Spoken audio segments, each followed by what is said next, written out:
Hello ladies and gentlemen, welcome back to our YouTube channel Aku English with Oromic. I'm Aku from School of American English. My dear sisters and brothers, daawwattoota channel Aku English with Oromic akkam nagaa jirtu baga jiraattan akkam jireenya barumsi. Okay, video maal fakkaata? Bareeda. Yeroo dabar keessatti yookaan ammoo kalee viidiyoo gaaffiiwwan ministirii bara 2015 dalagu kiyya beekamaadha jechuudha. Gaaffiiwwan an dalaga sunniin gaaffii 25 mostly is focus on the passage, gaaffiiwwan passage fi gaaffiiwwan dubbisaa jechuudha. So guyyaa hadhaa akkuma itti aanu tokko ammoo partii itti aanu qabadhee dhufee jechuudha. Partii itti aanu is about language focus. Gaaffiiwwan grammar jechuudha. Gaaffiiwwan grammar dalanaa jechuudha guyyaa hadhaa jechuudha. Kanaaf hanga xumuraa sagantaa kiyyatti na wajjin turaan affeerraa kiyya jechuudha. Alright. Kalatti maan gara gaaffiitti yoo deebinu gaaffiin dibi jaaffaan maal jedha barreessa jira jechuudha. He is a very short boy in the class. He is very short boy in the class. Mucaan kuni gola isaa keessaa baay'ee gabaabaa jechuudha. He is very short boy. Baay'ee gabaabaa jechuudha. No one is short like him. Namni tokkollee akka isatti gabaabaa miti jechuudha. So he is dash boy jechuudha. Gaaffiin kun dursa gaaffii waa'ee maaliiti? Gaaffiin kun gaaffii waa'ee comparison jechuudha. It's about what? It is about superlative degree jechuudha. Gaaffiin kun gaaffii comparison ta'ee comparison keessaa gaaffii waa'ee maaliiti? Gaaffii superlative degree jechuudha. Maaliif ennaan mucaa kana gola guutuu wajjin wal madaalsaa jira jechuudha. We are comparing one guy with the whole student jechuudha. So gaafa superlative ta'e maal ta'uu isaa beekna jechuudha. You know, right? In beektan formula isaa seera isaa baranna jira jechuudha. Kanaaf A as tall as. So he is as tall as. No. B shorter than. No. C the shortest. And D taller than jechuudha. Kanaaf he is very short boy in the class. No one is short like him. Namni tokkollee akka isaa gabaabaa miti jechuudha. So he is the shortest jechuudha. Okay, he is what? The shortest boy jechuudha. Kanaaf inni mucaa baay'ee gabaabaadha jechuudha. So deebiin keenya maal ta'a? C ta'a jechuudha. Okay, question number 27. Question number 27. Hidheemni torbaffaa. Hidheemni torbaffaa maalidha? Seenaa always wakes up early and runs for 50 minutes. Seenaa yeroo hundayyuu ganama subii kee daqiiqaa 15 fiigaa jechuudha. Then she eats her breakfast, qurshee ishee immoo ni nyaatti and dash to school. Eegas immoo maal taati? Gara mana barumsaa deemte jechuudha. So amma gaaffii waa'ee maaliiti? Gaaffii waa'ee tensii simple present jechuudha. Kanaaf Sena always wakes up early in the morning, and runs, guys, and runs jechuun maal jechuudha? Fiiguu jechuudha. Asirra maal dabalee? S dabalee jechuudha. Because maaliif jennaan seenaan sadii passu gurra waan ta'eef jechuudha. So for 40 minutes, then she eats. Asirratti illee maal dabalee? S dabalee jechuudha. Because maaliif jennaan sabeettiin keenya sadii passu gurra waan ta'eef S dabalee jechuudha. Verbiin keenya consonant yoo qaxubamu taate yeroo baay'ee maal fudhata? S fudhata jechuudha. Her breakfast and dash to school. Amma seenaan tun miyattiin tun maal goote? Hojii wal fakkaataa goote jechuudha. Kanaaf endaanan ka wal qabatu tensi bira kamini? Tensi simple present tense ta'uu qaba jechuudha. Because gaaffiin tensidha simple present tense qabame simple present tense xumuramuu qaba jechuudha. Kanaaf deebiin isaa maal ta'a? A wantidha, went, B goesdha, C goedha, and D will go ta'a jechuudha. Kanaaf will goon future agarsiisa. Wantiin past tense agarsiisa. Gosin verbaani goolleen verbaani jechuudha. Kanaaf deebisee ka ta'u kamiin B ta'a jechuudha. Maaliif goos ta'a? Maaliif goon taane? Because she waan taateef goos ta'a jechuudha. Kanaaf Sena always wakes up early in the morning, runs 50 minutes, then she eats her breakfast and goes to school jechuudha. Osoo sabeettiin keenya I we use it go ta'a jechuudha. Kanaaf deebiin keenya maal ta'a? B ta'a jechuudha. Question number 28. Gaaffii deemsa saddeettaffaan. The room dashed by my sister every morning. It is her regular morning task jechuudha. The question is about active and passive jechuudha. Gaaffii waa'ee passive barattoota jechuudha. Maaliif ennaan kan beekna? The room dashed by my sister jechuudha. Golli ni xaragame. Maaliin xaragame? Obboleettiyyaan xaragame jechuudha. Kanaaf gocha karaa wateennudha obboleettitti jechuudha. The room. Gochi maaratti raawwatame? Room irra raawwatame jechuudha. Maal ta'e? Ni xaragame jechuudha. So the room dashed by my sister every morning. Tensi kam akka ta'e maal hin beekne? Tensi simple tense osoo hin beekne maal hin beekna? Every morning waan jedheef jechuudha.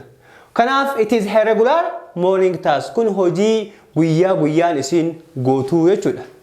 Alright. Kanaaf A is clean, B is cleaning, C cleans, and D clean jechuudha. Viidiyoo dhiyoo baran irratti tensiin kenna yoo simple present tense ta'e passive isaa akkaminni? Passive isaa okay, subject plus verb to be is, are plus verb 3 plus what? Object jechuudha. Kanaaf as keessatti the room jechuun maal jechuudha? Singularity. Okay? The room is singular. Tokko jechuudha. So the room is jennaan jechuudha. Plus what? Plus verb 3. Verb 3 in clean maadha? Clean ta'a jechuudha. So deebiin keenya maal ta'a? A is clean, B is cleaning. Deebiin keenya gaafii maal ta'a? A ta'a jechuudha. Is cleaning hin ta'a? Hin ta'u. Is cleaning tense kamini? Tense present continuous tense jechuudha. Also passive jechuun maal qofa goona? Is being cleaned goona jechuudha. Is being cleaned goona jechuudha. Kanaaf deebiin ta'a jechuudha. Silleen cleans ta'uudha. Cleans ka ta'u osoo tense simple tense ta'e active ta'e si ta'uu danda'a jechuudha. Kanaaf si ta'uu hin dandeenye jechuudha. Deebiin isaa maal ta'a? A ta'a jechuudha. Dilleen ta'uu hin danda'u jechuudha. Alright. Question number 29. Deebiin isaa galaffaan. My brother is dash my sister. They both stand first in the rank in their class jechuudha. My brother is dash my sister. Amma obboleessi kiyyaaf obboleettii kiyya jechuudha. Isaan lameenuu gola keessaa meeqa baanii? Tokkoffaa baanii jechuudha. Okay. A clever than, B the cleverest, C not as clever as, D as clever as jechuudha. Ammas gaafii waa'ee maaliiti? Gaafii waa'ee comparison jechuudha. Daawwattoota kiyya barattoota asirratti waa'ee comparison gaafii yoo xiqqaate gaafii baay'ee jira. Kutaa deettafaa kitaaba irratti illee waan jiruuf jechuudha. Kanaaf akka salphatti ilaayinaati viidiyoo dhiyoo isin dalagsan comparison positive superlative comparative sirriitti deebi'aa dhageeffadhaa viidiyoo san ilaalaa jechuudha. Okay, isin fayyadamee waan yaaduuf jechuudha. Okay, kanaaf my brother is dash my sister. Amma this guy gaafiin kun maalidha? They are comparing what? His brother and his sister jechuudha. Isaan lameenuu maalidha? Isaan lameenuu wal qixa jechuudha. So, my brother is as okay, as clever as my sister jechuudha. Obboleessi kiyya akkuma obboleettii kiyya maalidha? Cimtuudha. Okay? And then they both stand first rank in their class. Isaan lameenuu gola isaanii keessaa meeqa baanii? Tokkoffaa baanii jechuudha. Kanaaf asaasni keenya maal akeeka? Wanti wayii wal qixa ta'uu akeeka jechuudha. As plus clever plus or adjective plus or adverb plus as jechuudha. Deebii isaa mataa D ta'a jechuudha. Okay, soddomaffaa. Soddomaffaa maalidha? Friend you haasaa nama lamaatti jechuudha. Conversation jechuudha. Haasaa nama lamaatti jechuudha. Friend fi you jedha. Friend in you dhammaadheen I have only $5 for taxi fee jechuudha. Ani kafaltii taksiidhaaf qarshii meeqa qofa qaba? Qarshii 5 qofa qaba jechuudha. So, what would you advise me? Maal na gorsitaa jedheen jechuudha. What would you advise me? Maal na gorsitan? You dash go by bus. Bus hin deemuu qabda. It costs you less. Gatii xiqqaas kafalchiisaa jedheen jechuudha. A can and B can't and C must and D should not jechuudha. Okay. Guys, gaafiin kunniin yookaan immoo gaafiin kun soddomaffaa kunniin gaafii waa'ee model verbiiti. Akkasuma model verbii keessaa is about advice. Waa'ee gorsaati. Okay? Maal na gorsa jechuudha. Gaafa waa'ee gorsaa barannu yeroo hunda maal sammuu keessa dhufu qaba? Model verbii keessaa had bearer fi should jechuudha. Had bearer and should yeroo hunda sammuu keessa dhufu qaba jechuudha. Yeroo baay'ee isaan fayyadaman jechuudha. Waan ta'eef jechuudha. Kanaaf akka isaa ta'e immoo kun shouldn't kun yoo dongora qabaate gaafii hin beeku shouldn't kun negative jechuudha. Bakka tana galuu danda'u jechuudha. Must illeen obligation is necessity obligation jechuudha. Must qaba jechuudha. Can't immoo negative. Faallaa kan jechuudha. Kanaaf deebii kanaaf sirrii ka ta'u yookaan immoo kan itti kalaamu maalidha? Okay? jechuudha. Ta'a jechuudha. Maaliif jennaan you can go by bus. Baasin deemuu dandeetta. It costs you less. Gatii xiqqaa si kafalchiisa jedhee jechuudha. Kanaaf deebii keenya maal ta'a? Kan ta'a jechuudha. Kan garuu mostly show that possibility yookaan immoo ability agarsiisa or capability agarsiisa jechuudha. Dandeettii waa'ee agarsiisa. However, gaafii kanaaf deebii sirrii ka ta'u isuma jechuudha. Question number 31. Saddeet tokkoffaan haasaa tisheerii fi gurmeessa jechuudha. Okay, tisheeriin gurmeessa maadheen gurmeessa. You dash join tutorial class. Gurmeessa tutorial class nu qabda. I know you are doing well in class. Ati gola keetti waan gaarii dalagarta. Cimaadha. Jennaan gurmeessa maadheen thank you teacher. Barsaa kee galatoomi. I may try to come. I may try to come. Dhufu mokkora jechuudha. So which one the best answer? A must, B should, and C may, and D must not jechuudha. Kanaaf deebisaa kam ta'a? A mustiin ta'u, B should ta'a jechuudha. Gorsa jechuudha. Advice jechuudha. Maadheeni gurmeessa. You should join tutorial class. Tutorial class when data. I know you are doing well. Waan gaarii dalagaa jirtu jechuudha. Kanaaf deebisaa maal ta'a? Should ta'a jechuudha. Okay. Yo mayda. Look. Asitti waan isin qabdan gurmeessa. You may join tutorial class jechuudha. You may yoo jedheen yookaan sen yookaan hafuu danda'a yookaan sen danda'a jechuudha. Okay? Yookaan sen danda'a yookaan immoo hafuu danda'a jechuudha. You may. Okay, you may join sen dandeetta jechuudha. Akka fedhii isaa gaaftaa jechuudha. Inni immoo maadheeni ati barataa cimaadha. Also tutorial class seente jechuudha. You should. Gurmeessa you should join tutorial class. Tutorial class seenuu qabda. I know you are doing well in the class. Gola keetti barataa cimaa waan taateef seenuu qabda jechuudha. This is a less obligation jechuudha. Or weak obligation jechuudha. Dirqama salphaa yookaan immoo dirqama xiqqaa wayii jechuudha. Kan keessa gorsa of keessaa qabu jechuudha. Kanaaf deebisaa maal ta'a? Should ta'a jechuudha. You may hin ta'u jechuudha. Okay. Soddoma lammaffaan maa jedheeni ammalees barsaa fi yoo wajjinaa isaa jechuudha. Barsaa yoo dhammaa jedheen how often you eat meat jedheen jechuudha.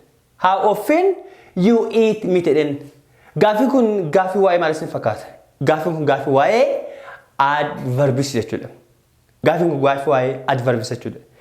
What is adverbs? Adverbs funduratti topic addaatini barana. Adverbs is the words that modify verbs, adjective, and sometimes another adverb. Kuni definition adverb. In English language, there are about 5 adverbs are there. Ingiliffaa adverb in baay'ee jira. Tokkoffaan adverbs of manner jira. Okay, adverbs of manner funduratti barana. Okay, lammaffaan adverbs of place jira. Okay, sadaffaan adverbs of time jira. Okay, afraffaan adverbs of frequency jira. Frequency. Shanaffaan adverbs of degree jira. Okay, adverbs of degree jira. Kabraalee jira sun daa jira. Mostly adverbs of manner, adverbs of place, adverbs of time, adverb frequency fi adverbs of degree kun maala beekamaadha jechuudha. Isaan kun beekama jechuudha. Kanaaf gaafiin kun gaafii kanneen keessaa adverbs kanneen keessaa kaminni is adverbs of frequency jechuudha.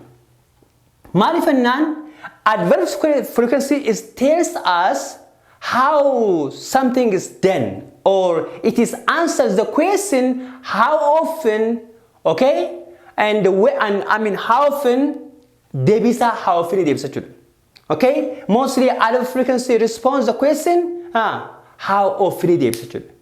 Wani tokko hagam akka raawwatame yeroo meeqa akka raawwatame nu kan deebisu maadha adverb frequency is answers the question how often. How often jechuun maal jechuudha? How often jechuun as dura video ministry as dura keessatti dalageessitu maadha? How often jechuun how many jechuudha. How many jechuudha. Okay? How often jechuun how many jechuudha. Kanaaf gaafii kun maadha? How often you eat meat jechuudha. Firstly gaafii kun dongora qaba. How often do you ta'uu qaba sila? Bakka sanatti maal galuu qaba? Iddoo kanatti maal galuu qaba? Grammatically do galu qaba jechuudha. So how often do ta'uu qaba jechuudha. Okay? How often do you eat meat jechuudha. Foon kana ati yeroo meeqa nyaata? Foon yeroo meeqa nyaata jedhee gaafate jechuudha. Kanaaf deebisaa yoo maal deebise? A yes I eat jedheen ittiin galu. B in the hotel jedheen place dha kuni iddoo hoteelaa nyaadha jedheen. C yesterday jedheen kalee nyaadha jedheen hin fakkaatu kuni past jechuudha. And D once a week jedheen. Torbaanitti yeroo takka jedheen jechuudha. Kanaaf how often do you eat meat namada? Once in a week yookaan immoo once a week jechuudha. Torbaanitti guyyaa takka jechuudha. Kanaaf yeroo baay'ee ministeerratti adverb frequency adverb manner place kunniin hin dhufa ammas gaafin biras ni jira walumaa laala jechuudha. Okay. Kan bira Robbie and his brother Dash wear jeans. Okay? Robbie and his brother Dash wear jeans. They are known for that. Robbie fi obboleessa yeroo baay'ee maal godhatanii jeansii godhatan jechuudha. Kanaaf inni maadha? They are known for that. Saniin beekamanii jechuudha. Kanaaf A usually, B never, C sometimes, and D often jechuudha. This is about degrees. Kunniin maqaan isaa maadha? Usually, never, sometimes, often kun maal is adverb frequency maqaan isaa jechuudha. Kanaaf adverb frequency kana keessaa deebisii ka ta'u kam jechuudha. Eega saniin beekamanii kun yeroo baay'ee digriin isaa kana ol jechuudha. Kun digirii 90, kun yeroo baay'ee 80, kun 50, kun ammoo neeveriin kun ammoo maadha? Kudhan yookaan ammoo 0 jechuudha. Okay? 0 digirii jechuudha. Neever jechuun homaayuu hin jiran jechuudha. Kanaaf kamtu irratti kala? Kamtu deebisuu ta'a jechuudha. Kanaaf deebiin kenna maal ta'a? Usually yookaan ammoo usually kanattu itti kala jechuudha. Usually kanattu itti kala jechuudha. Okay. Gaaffii 34ffaan maadha? Sooretti dash to Jimma 5 years ago. 5 years ago jechuudha. Gaaffii waa'ee maaliiti? Gaaffii waa'ee tensi jechuudha. Tensi kamiin? Tensi past tensi. Maaliin beekna? Time expression. Dash Jimma 5 years ago. Waggaa 5 dura ees deemte? Jimma deemte jechuudha. A. Will go. B. Has gone. C. Went. D. Will go future. Okay? Garuu immoo gaaffii kan maadha? Waggaa 5 dura jechuudha. One past siyaasaa. And B. Has gone. Present perfect. Okay? And C. Went and D. Goes in silverant. Kanaaf deebiin kenna maadha? Past tense went jechuudha. Past tense go dha maadha? Go verb 1 dha. Went verb 2 isaati jechuudha. Deebiin kenna maal ta'a? So sooretti went to Jimma gadeemte waggaa 5 dura jechuudha. Okay. Tensi keessatti sirnaan waa'ee past tense baranne jirra. Fuulduras ni baranna. Ammas ni baranna jechuudha. Okay. 35ffaan all the students dash outside when their teacher came to the class. Okay? Look, gaaffii maadha? All the students barattoonni hundinuu outside dash outside when the teacher came to the class. Barsiisaan gaafa gara golaa dhufe, yookaan immoo gara golaa dhufe raabee barattoonni maal ta'ani? Barattoonni ala dhaabataa turan jechuudha. So A are, B were, C is and D was jechuudha. Kanaaf all the students maal ta'a? Past tense waan ta'eef jechuudha. All the students were jechuudha. Was maal hin taane? All the students jechuudha. Kanaaf sira maal qaba? S waan qabuuf danuu waan ta'eef jechuudha. Abbaan gocha jechuudha. Kanaaf all the students were outside ala turani when their teacher came to the class. Yeroo barsiisaa isaanii dhufe jechuudha. Question number 36. Gaaffii 36ffaan, shall I stop there? Gaaffii 36ffaan maadha? Okay? Gaaffii 36ffaan Tibeessu was maqaa namaa jechuudha. Tibeessu maadha? Maqaa namaa jechuudha. Okay, Tibeessu was playing while, okay? Tibeessu was playing jechuudha. Was playing kun maal akeeka? It is past continuous tense. Past continuous tense. Tibeessu was playing while I dashed my assignment in the library jechuudha. Gaaffii kun gaaffii waa'ee past continuous tense. Past continuous tense keessa it is the actions when happening at the same time or when two long actions happening what? Simultaneously. Or we can say that when two long actions happening at the same time. Hima dhedheera lama, gochi dhedheera lama yeroo raawwatamu kan agarsiisu jechuudha. Maaliif jennaan? Tibeessu was playing football. Tibeessu maal godhaa ture? Kubbaa taphataa ture jechuudha. Akkasumas ammoo while I dash my assignment in the library. Yeroo ani librarytti qo'ataa ture jechuudha. Kanaafiyyuu gocha dhedheeraa lamattiyyuu bakka bakkatti raawwatame jechuudha. Kanaaf gocha dhedheeraa lamaan maal fayyadamna? Yookaan immoo long actionii kana lameen maal fayyadamna? Past continuous tense jechuudha. Ganattillee was fayyadamna jechuudha. Kun too long action jedhama jechuudha. Too long actions that happening what? At the same time jechuudha. Fakkeenyaaf yeroo ani si barsaa turetti inni achi na waraabaa ture jechuudha. Gocha lama wal bira raawwatamaa jira jechuudha. Yeroo ani si qo'achaa turetti asii haati kiyya waa dalagaa turte jechuudha. Kun gocha dhedheeraa lama innaa jechuudha. You see guys, so Tibeessu was playing while Tibeessuun kuwaasa taphataa ture yeroo ani maa godhaa turetti yeroo ani assignment kiyya library keessatti dalagaa ture jechuudha. Kanaaf which one the best answer? Kanaaf deebisrii kam ta'a? A. I am writing simple present yookaan present continuous tense dha. Kun hin ta'u, wrote illee hin ta'u because wrote sidhaan ta'a garuu gochitammoo akkasiin jechuudha. Gochi dalagamaa ture jechuudha. Malee dalagamee hin xumuramne jechuudha. Fakkeenyaaf laa Tibeessu was playing while I wrote my assignment in the library. Tibeessuun kuwaasa taphataa ture yeroo an library keessa taa'ee barreesse hin jedhamu jechuudha. Kanaafuu kam ta'a deebisaa? B ta'a jechuudha. Tibeessu was playing while I was writing my assignment in the library jechuudha. Yeroo library keessa taa'ee assignmentii barreeffataa turetti teessoon kubbaa taphataa ture jechuudha. Kun jecha dheeraa gocha dheeraa lama bakka takka raawwatamaa ture jechuudha. Gochi tokko dheeraa tokko gabaabaa ni jira. San yeroo itti aanu ni ilaalla jechuudha. Garuu ammaaf deebisaa maltaa was writing ta'a jechuudha. Gaafii 37ffaan maal jedha? They dash their work now. They can go for a game and play it. Okay, they dash their work now. Amma dalagaa isaanii irraa ba'anii jiran jechuudha. So they can go for a game and play. Gaafiin gaafii waa'ee maaliiti? Tense jechuudha. Tense keessaa kan sirrii ta'e kamiin A had finished, B has finished, and C finished, and D have finished. Dursa they finished in ta'u. Maaliif jennaan past tense in ta'u jechuudha. Okay? And akkasumas immoo billion ta'uu danda'u. Maaliif jennaan they waan ta'eef has finished illee jedhama jechuudha. Deebiin keenya kamii kamii tokko? Deebiin keenya A fi D keessa tokko jechuudha. N had finished jechuudha. B have finished. N past perfect keeka. And D ammoo present perfect jechuudha. Gaafii maalidha? They dash their work now jedhama. Isaan hojii isaanii yoo irraa ba'anii amma irraa ba'an. Garuu we don't care about the time. We don't know the exact time. Yeroo sirrii isaan xumuran hin beeknu. Garuu ammoo gochisiyoon xumurame is a current ago jechuudha. Or a few minutes ago jechuudha. Yeroo muraasa ture dalagame jechuudha. Just now jechuudha. Kanaaf had finished ammoo have finished jenna. Kanaaf deebiin keenya maal ta'a? Have finished jechuudha. So they have finished their work now.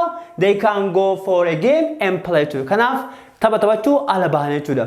Past tense on ta'in maal ta'a? Present perfect gochiti past tense dha. Yookaan ammoo yeroo dabakee xumurame garuu ammoo present perfect ibsinaa jechuudha. Okay. So deemsa Afaan our father dash watch TV.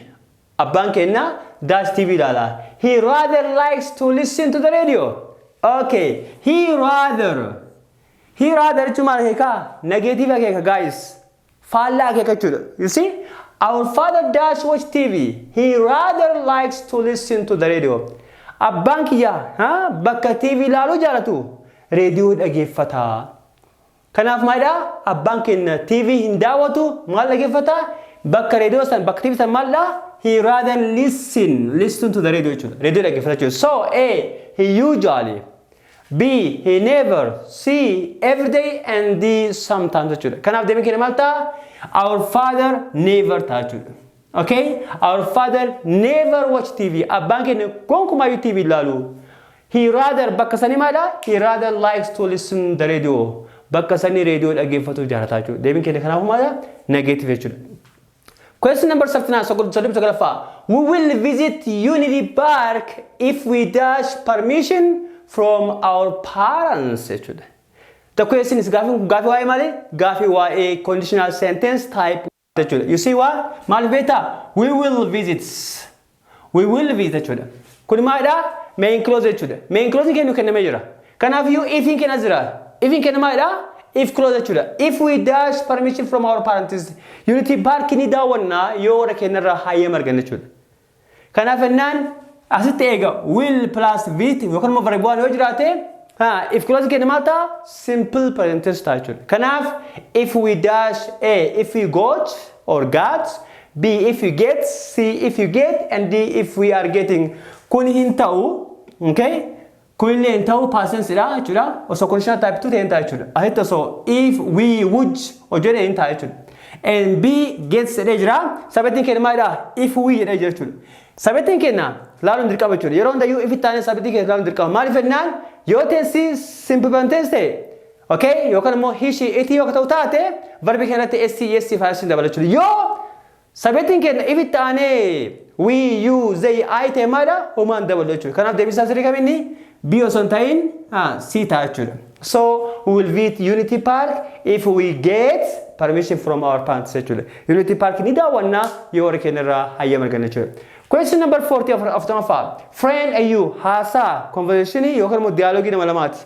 Friend you my end dash do you play football? Dash do you play football? Jennaan you my end every Saturday jechuudha.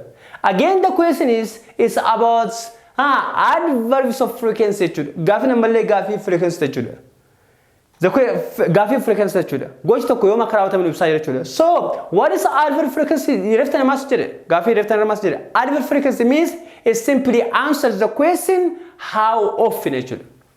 Adverb frequency gochi tokko, okay? Akkamitti akka raawwate yookaan immoo yoom akka raawwatame kan nu ibsa jechuudha. Okay? So, dash do you play football and every Saturday jechuudha. Akkamitti akka raawwatame jechuudha. Okay. Echi kanaaf deebiin sama A, how often, B, how long, and C, how much, and D, how many ta'a jechuudha. Kanaaf deebiin sin maal ta'a? Deebiin keenya gaabinaan A ta'a jechuudha. Okay? Because how often is what? Is response, I mean, how the frequency is what? Is response, is answer the question, how often actually. Gochi tokko yoom akka raawwate, yeroo meeqa akka raawwatame nu deebisa jechuudha. Kanaaf deebiin keenya maal ta'a? How often? How often do you play football? Kubbaa yeroo meeqa taphatannaan? Every Saturday. Yeroo hunda qidaame yeroo hunda niin taphadha jechuudha. Kanaaf how long hin ta'u, how much hin ta'u, how many hin ta'u jechuudha. Okay? Okay. Example is fakkaatu wajjin. Example biraa akka isin galuuf kan isin barreessu jira. He is sometimes late. He is what? He is sometimes late. Inni yeroo tokko maala ni barfata jechuudha. So, how often is he late? Yeroo meeqa barfate? How often yookaan immoo yeroo meeqa barfata jechuudha. Deebiin isaa maala? It is sometimes jechuudha. How often akkana deebiin jechuudha. Koo deebiin isaa salphatu what? He is sometimes. Yeroo tokko barfata jechuudha. How often is he late? Naan sometimes. Maaliif naan he is sometimes late jedhee jechuudha. He is sometimes late jedhee jechuudha. Okay. Gaaffii afurtamii tokkoffaan my friend Ziad dash lives in the Hawassa and comma is a healthy officer at healthy post jedhee jechuudha. The question is about relative clause. It's about what? It's about relative pronouns and about relative clause. It's not relative, I'm sorry. It's about relative clause or relative clause. Okay? Sorry, it is about relative clause. Okay. Gaaffii namatti tokkoffaan my friend Ziad dash lives in Hawassa. Is a healthy officer at healthy post. Look at the guys. The question is about what? It's about a relative clause. Why relative clause? You can why relative pronoun. Okay? It's about relative. It's about relative pronoun and relative clause. Okay. Whom is relative clause. Zaten relative clause. Whom relative clause is objective case. Kuna most objective case. And D where? Kun martimada they are called relative clause. Yookaan immoo relative pronoun yenneen kan barannee video as duraa keessatti barannee jechuudha. Okay? Okay, kanaaf gaaffii kanaaf deebii sirrii kan tokko okay? My friend Ziad is maqaa namaati. Okay? Waa'ee Ziyaad haasaa jechuudha. We are describing what? Ziyaadin ibsanaa jechuudha. My friend Ziyaad, hiriyyaan kee Ziyaad lives in Hawassa. Hawassa jiraata and is a healthy officer at the healthy post jechuudha. Aangoo qaba jechuudha. Kanaaf Malta who jechuudha. Who mostly is defining relative clause and non-defining jennaani. Kanaaf yeroo baay'ee namaaf fayyadamna jechuudha. Zaati yeroo baay'ee namaaf illee wayiif illee ni fayyadamna. Whom illee mostly namaaf fayyadamna. Baay'inaan defining clause dha. Where the more is used for place jechuudha. Kanaaf deebiin keenya sirriin kamiin ta'a? Deebiin keenya sirriin A ta'a jechuudha. A ta'a jechuudha. So my friend Ziad who lives hiriyyaan kee sun kan Hawassa jira jechuudha. My friend Ziad who lives in Hawassa is a healthy officer at healthy post jechuudha. Kuniif kun illee waa'ee namaa haasaa garuu immoo huumiin kun ammoo baay'inaan waa'ee objective case haasaa jechuudha. Objective case haasaa jechuudha. Gaaffii kana akka fakkaatu example biraas ni kennee jira. The students, okay? The students jedhee koomaa godhee jira. Okay? The students who answered all questions was given a reward jechuudha. Barattoonni gaaffii hunda deebisan maala badhaasa argatan jechuudha. Kanaafuu maal keekaa huun kun maal keekaa the student jechuudha. Akkasumas immoo huun kun maal keekaa my friend Ziyaad geessan my friend Ziyaad keekaa jechuudha. So the student who answers all the question was given a reward jechuudha. Barattoonni gaaffii hunda deebisan badhaasa kennameef jira jechuudha. Akkasumas example itaanu yookaan immoo fakkeenya kana fakkaatu her daughter, okay? Her daughter, okay? Her daughter, okay? Okay, her daughter who lives in Adama is a university student. Her daughter who? Ena keka? Meti can describe what I just. Okay, it describes what? Her daughter. So her daughter who lives in Adama is a university student. Metin ishe kan Adama jirasun baratu university. Okay. Akkas for example birasni jira chuka kana fakkaata jechuudha. Abbaba's mother who works. Who mala kee jechuudha.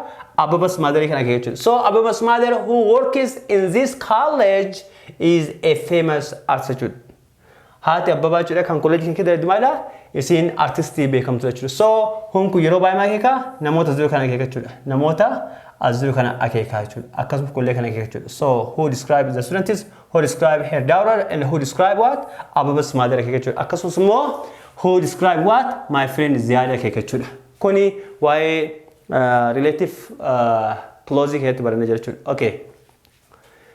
After being fun, the Prime Minister dash welcomes the delegates, so they felt proud naturally. Gafi why adverbs tamalechu. Okay, it's about what? Adverbs tachu. Kanaf demi kene gafi namata the Prime Minister proudly tachu. Proud in tawi is proudly is with WLY tachu. So the Prime Minister proudly welcomed the delegates, so they felt proud actually. Sennan welcoming gari wan godhanii fi baay'ee gammachuu yookaan immoo itti boonanii jechuudha. The last, okay, not the last actually. Okay, after Mr. Afaan, if she dash busy, born to would not means the party jechuudha. Ammas gaafi waa'ee maaliti? Gaafi waa'ee conditional type 1 more 2 more 3 is 2 jechuudha. Maaliin beeknaa?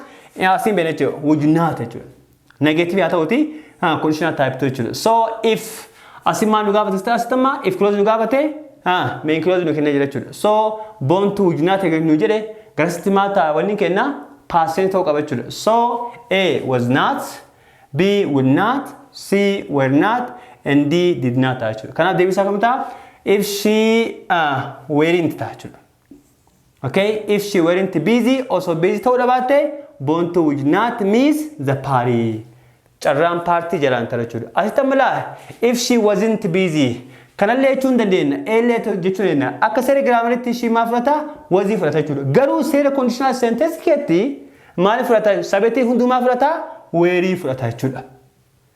Were fudhata jechuudha. So if she weren't busy born to would not miss the party jechuudha. The last question for today but not the least grammar party grammar keessa gaafii dhumaa kan ta'e jechuudha. You must be careful on your exams. Qormaat keerratti of eeggachuu qabda jechuudha. Read the instructions. Ajaja sirriitti dubbisa jechuudha. Read the instruction what? Carefully. Instructions kenna maal godhi? Sirriitti dubbisi. Sin jedha jechuudha. Daawwattoota chaanalii Aku English with Oromic gaaffiiwwan ministeerii bara 2015 paartii giraamarii hadhaa jalqabne yoo xiqqaate gaaffii 19 kana fakkaata jechuudha. Ammas part sadaffaan walitti deebiin kenna beekamaa jechuudha. Part sadaffaan ammoo is about speaking part dha yookaan ammoo gosa haasaa ta'e jechuudha. Baay'inaan gosa AB dhaan kan wal gaafatan jechuudha. Sunis baay'ee salphaadha. Mostly barumsi haadha kun immoo baay'ee barbaachisaa jechuudha. Barattoota ministeerii fudhataniif jechuudha. Kanaaf barumsi adda qophees kana fakkaata. Ammas viidiyoon keenya itti fufaa. Barumsi keenya itti fufaa. Hiriyoota keessan biraan nu gahan amaana kenna.